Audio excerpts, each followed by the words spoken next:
Welcome to Asian Horror and Crime. Most people see Asia for its bright lights and ancient traditions.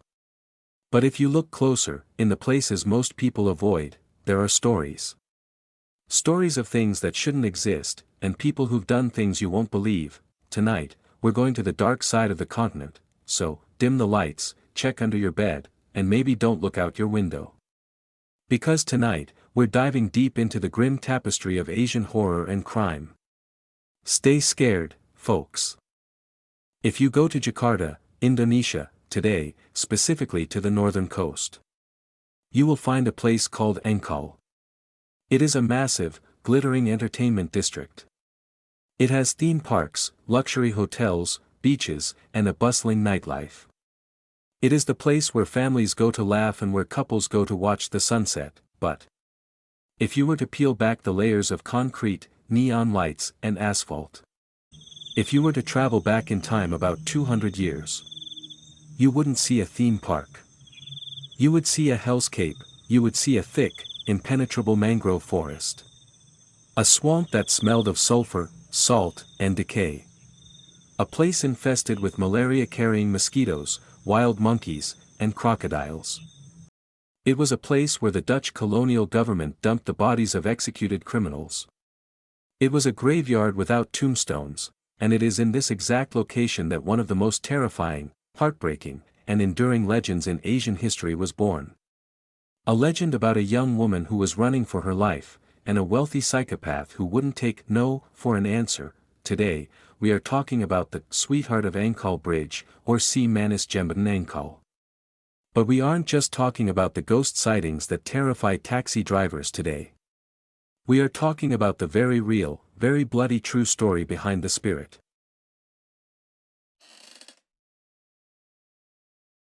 To understand this tragedy, we first have to understand the monster.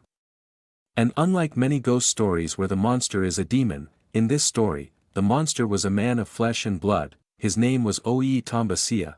Now, in the mid-19th century, in the city of Batavia, which is what Jakarta was called under Dutch rule, Oei was untouchable. He was the son of a high-ranking lieutenant. He was filthy rich.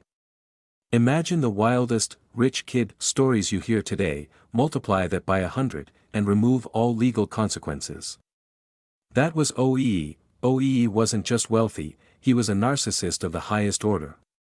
He was handsome, he dressed in the finest silks, and he had a reputation. He was known as the Playboy of Batavia. But, playboy, is too soft a word. He was a predator. He owned a massive villa right near that dark, swampy area of Ancol I mentioned earlier. He called it the Bintang Mas, or the Golden Star. To the public, it was a summer home. But behind closed doors, it was a house of horrors. Oei had a hobby. He collected women. If he saw a woman he liked, whether she was single, married, or the daughter of a prominent figure, he took her. He would use his money to bribe officials, or he would use his private army of thugs, known as sentangs, to simply kidnap them. There are records from that era describing how Oei would walk the streets of Glodok, his servants holding a parasol over him, while he scanned the crowd like a hawk looking for a mouse. If he pointed at a girl, his thugs would mark her, and nobody could stop him.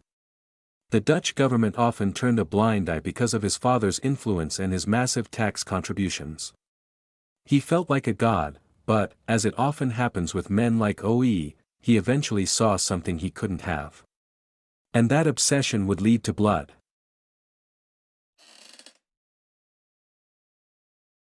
City area. In the folklore, she is often called Mariam, but historians and the original oral traditions identify her as Arya. Arya was the complete opposite of Oei. She was poor. She lived with her mother, Mak Emperor, in a small, humble pavilion on the edge of a wealthy estate. Arya was described as being stunningly beautiful, not in a flashy way, but in a natural, pure way. She was known for her kindness and her devotion to her mother. She was just 16 or 17 years old. She had her whole life ahead of her. Now, usually, someone like Arya would never cross paths with a tycoon like Oei. But fate is cruel. One afternoon, Oei was passing through the area where Arya lived. Maybe he was visiting a business partner. Maybe he was just patrolling his territory. He saw her. Area was likely doing chores, maybe washing clothes by the river or sweeping the yard. OEE stopped his carriage. He stared. For OEE, this wasn't love at first sight. It was ownership at first sight. He didn't approach her himself. That was beneath him. He sent his two most ruthless enforcers, men named Payan and Sura.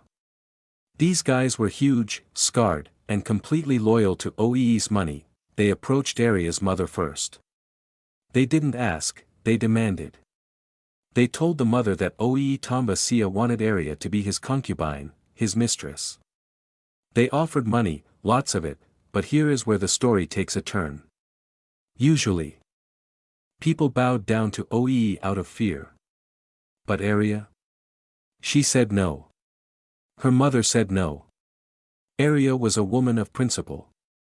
She refused to be another trophy in OEE's collection at the Bintang Mas Villa. When the thugs reported this back to OEE, he didn't get sad. He got angry. A cold, psychopathic rage. He told his men, if she won't come willingly, bring her to me by force. Tonight.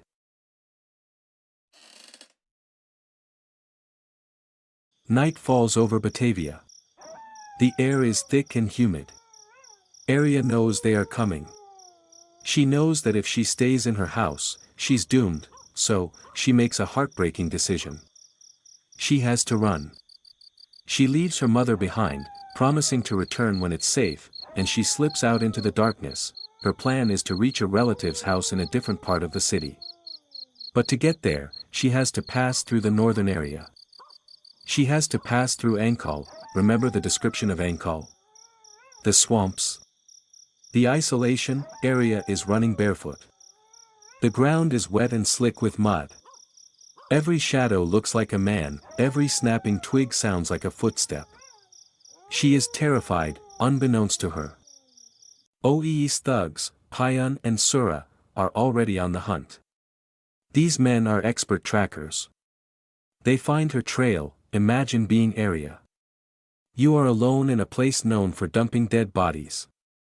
It's pitch black, lit only by the moon. And behind you, you hear them. Heavy breathing. The squelch of boots in the mud. Laughter. They aren't just chasing her, they are playing with her.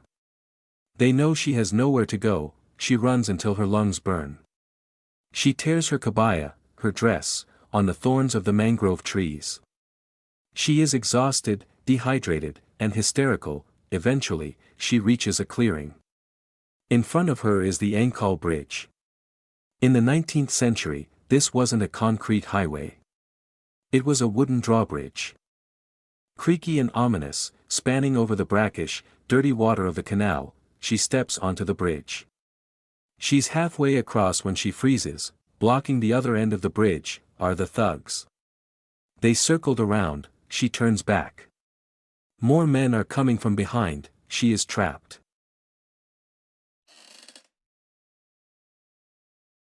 On that bridge, Area made her final stand. The thugs moved in. They grabbed her. The accounts of what happened next vary slightly, but they all end the same way. Some say they tried to assault her right there on the wooden planks. Others say they tried to drag her toward OEE's carriage which was waiting nearby. Area fought with everything she had. She bit, she scratched, she screamed.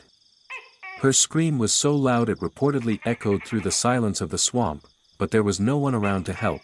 In the struggle, chaos broke out. One of the thugs, frustrated by her fighting, either struck her too hard or pushed her with immense force. Area lost her balance.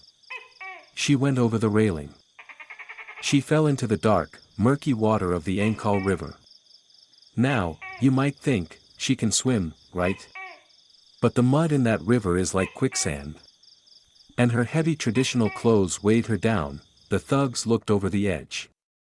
They saw the bubbles surface, and then, nothing. The water went still. Area, the girl who just wanted to protect her dignity, drowned in the filth of the Ancol River. The thugs, realizing they had killed the prize OEE wanted, panicked. They didn't fish her out.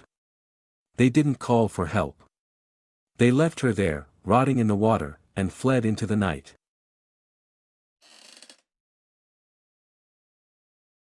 You might think Oii Tamba Sia got away with it. For a while, he did. But Oii's arrogance was his downfall. He eventually messed with the wrong people, rival competitors in the opium trade, and he was implicated in several murders. The Dutch authorities finally had enough. In a rare turn of events for a man of his status, Oii Tamba Sia was sentenced to death. He was publicly hanged in the town square. The playboy of Batavia died in disgrace, but the story doesn't end with Oii's death. It begins with Aria's return. Almost immediately after her death, locals began reporting strange things near that bridge. At first, it was just a weeping sound. People rowing boats down the canal would hear a woman crying uncontrollably coming from under the bridge. But when they looked, no one was there. Then, the sightings began. A woman in a white dress, sometimes described as red, with long black hair, standing in the middle of the bridge. She wasn't scary in the traditional sense. She was beautiful. She would look at passers-by with a sorrowful expression, and then vanish into thin air. Over the decades, as Batavia became Jakarta, and the horses were replaced by cars, the legend grew. There are thousands, literally thousands, of testimonies. Taxi drivers in the 1990s reported picking up a beautiful woman near Ancol late at night. She would ask to be taken to a specific address. The drivers would chat with her. She would seem solid. Real. But when they turned around to ask for the fare, the back seat was empty. Wet with seawater, but empty. Other drivers claimed that while driving across the bridge, their steering wheels would lock up, or their engines would die for no reason. When they looked in the rearview mirror, she was sitting there. The locals believe that Aria isn't an evil spirit. She isn't there to hurt people. She is there because she is waiting. She is a confused spirit, stuck in the trauma of her final moments, forever looking for the justice she never got in life. Today, Ancol Bridge is a busy thoroughfare. The swamps are gone, replaced by concrete and lights. But the locals still know, drivers who pass through the area at night will often honk their horn 3 times. It's not a traffic signal. It's a greeting. It's a request for permission to pass. It's a way of saying, "Excuse me, area," because even though Oii Tamba Sia is long dead and his villa has turned to dust, the girl he hunted, she never left. So, if you're ever in Jakarta, and you find yourself driving near the coast after midnight, and you see a beautiful woman walking alone by the side of the road, don't stop. Just honk your horn, and keep driving. And with that, we close the book on another chilling tale from the shadows of Asia. Remember, sometimes the most terrifying monsters aren't the ones in folklore, but the ones walking among us, or even the ones lurking in the quiet corners of our own minds. The world is full of unimaginable horrors and unbelievable crimes, and Asia, with its deep history and vibrant present, has more than its fair share. If you made it this far, you've got a strong stomach. Don't forget to hit that subscribe button, ring the notification bell, and join us next time for another journey into the unsettling. Until then, keep your doors locked, and trust no one. Especially not what you think you saw in your peripheral vision just now. Stay safe out there, or try to.